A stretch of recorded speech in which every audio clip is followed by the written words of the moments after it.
Hello très cher investisseur, ici Julien Malengo, j'espère que tu vas bien aujourd'hui et que tu es prêt pour cette nouvelle vidéo. On va parler chiffres, on va parler concret. J'ai mis les lunettes là, ça va envoyer, ça va dépoter. C'est une vidéo que je voulais te faire depuis pas mal de temps et je prends enfin le temps de le faire. Mais je pense que c'est un sujet très important que tu vois nulle part sur internet, mais qui va te mettre la puce à l'oreille pour tes calculs et tes décisions d'achat en SCI à l'IS. C'est une information vraiment à ne pas négliger.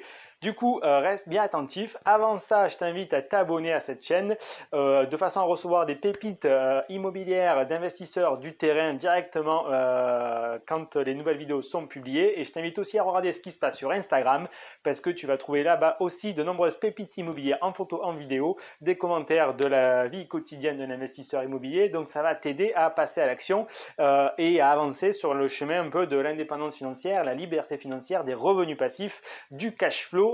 Donc c'est gratuit. En description, tu auras aussi des PDF qui vont t'aider là aussi à passer à l'action, à prendre les bonnes décisions sur les travaux, sur la stratégie. Voilà, c'est gratuit. Télécharge, profite et enjoy.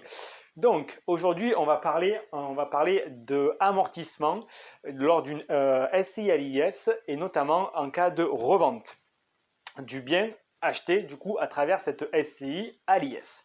Parce qu'en fait, il y a une donnée qu'on oublie assez souvent, mais c'est le capital restant dû.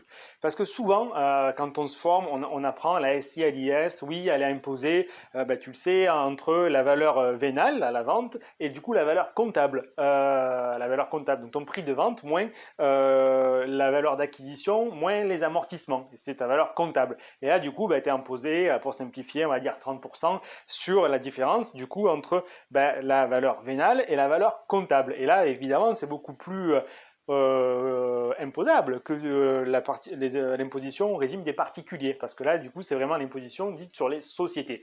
Alors, c'est pas forcément négatif, parce que ça veut simplement dire quelque part que tu as un manque à gagner, sur, tu as profité pendant X années de l'amortissement et puis ensuite tu es imposé sur la plus-value. C'est ok, c'est pas grave, c'est pas comme s'il y a eu une succession et tu dois payer une taxe et du coup tu es obligé de revendre rapidement. Non, c'est pas ça. Là tu es juste imposé, du coup tu as un manque à gagner quelque part, mais c'est normal, tu as profité pendant X années. Bon, moi aussi je préférais pas être reimposé à la fin, mais on peut pas gagner sur tous les tableaux.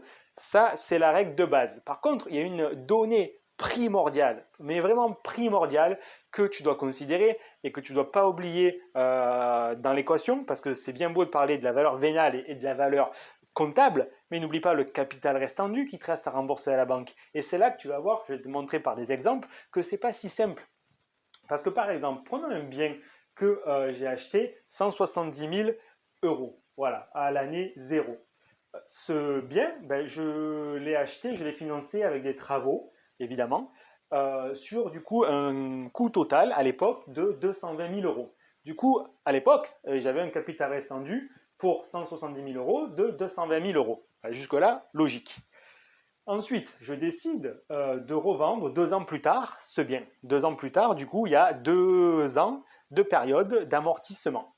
Du coup, ce qui se passe, je simplifie les calculs, mais ce bien, je vais le revendre 2 ans plus tard 200 000 euros. 200 000 euros, donc censément, j'ai fait même pas une plus-value parce qu'il me reste un capital restant dû de 220 000 euros à rembourser à la banque. Et en plus, la valeur comptable, par contre, elle, peut être amortie assez rapidement. Et ça, il faut voir avec le comptable. Dans cet exemple, pour schématiser, je dis que X années plus tard, elle est à 180 000 euros. Donc 2 années plus tard, elle est à 180 000 euros. Ce qui est un peu fort, je suis d'accord avec vous, mais c'est juste pour accentuer le raisonnement, de façon à ce que vous voyez l'impact du message. C'est sûr que ça ne va pas perdre autant sur une petite courte période, mais je ne pouvais pas faire tous les exemples, donc du coup j'ai amplifié cette valeur de façon à vous montrer le résultat. Du coup, qu'est-ce qui se passe? Si 2 ans plus tard, je revends 200 000 euros sur une valeur comptable de 180 000 euros de ma SCI LIS, du coup, je suis imposé sur 20 000 euros de plus-value. 20 000 euros de plus-value, en simplifiant, 30%, ça fait 6 000 euros. Donc en réalité, si je vends 200 000 euros, je vais empocher dans ma poche 194 000 euros 2 ans plus tard. Et il ne faut pas oublier du coup que j'ai quand même 220 000 euros d'encours. Et du coup, ces 220 000 euros, je les rembourse Alors, c'est là qu'il faut vraiment comparer le rythme de remboursement du capital restant dû par rapport au rythme de remboursement, enfin, par rapport au rythme de l'amortissement, concrètement. Parce que là, du coup, j'ai donné un autre rythme pour vous donner un exemple. Mais si en 2 ans, eh ben, il me reste un capital restant dû de 210 000 euros, ben, j'ai un problème. Parce que du coup, j'empoche en net 194 000 euros, mais en réalité, il me reste un capital restant dû de 210 000 euros à rembourser à la banque. Donc là, même si techniquement, je revends avec une plus-value, après imposition de ma société, à l'impôt sur les sociétés, et de la plus-value professionnelle.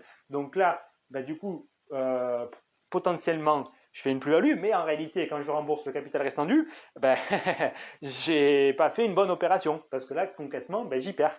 Donc, le calcul de l'impôt sur la plus-value dans une société à l'IS, c'est pas le critère principal vraiment à regarder, parce qu'au final, comme on l'a dit, c'est un manque à gagner. Ce qu'il ne faut pas oublier, c'est toujours le capital restant dû à rembourser à la banque. Et oui, parce que du coup, pour que ça se passe mieux pour mes fesses, entre guillemets, là, dans cet exemple-là, il faudrait que j'amortisse pendant plus longtemps le bien et surtout que le capital restant dû baisse. Mais là, du coup, encore une fois, on en revient à quel est le rythme de baisse des intérêts du capital restant dû et quel est le rythme de baisse des amortissements et les choix qui ont été faits comptablement. Donc, c'est ces données-là qu'il faut vraiment arriver pour faire un équilibre au moment de la revente. Et ça, eh ben, il faut le calculer au cas par cas en fonction des biens que vous avez achetés dans votre SCI, avec votre SCI à l'IS et que vous allez revendre à l'instant T. Donc, encore une fois, la chose la plus importante à regarder lorsqu'on veut revendre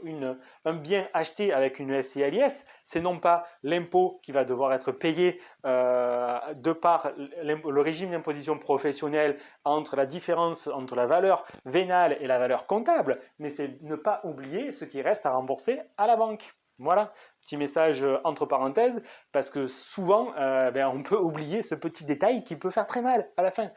Donc vraiment à considérer.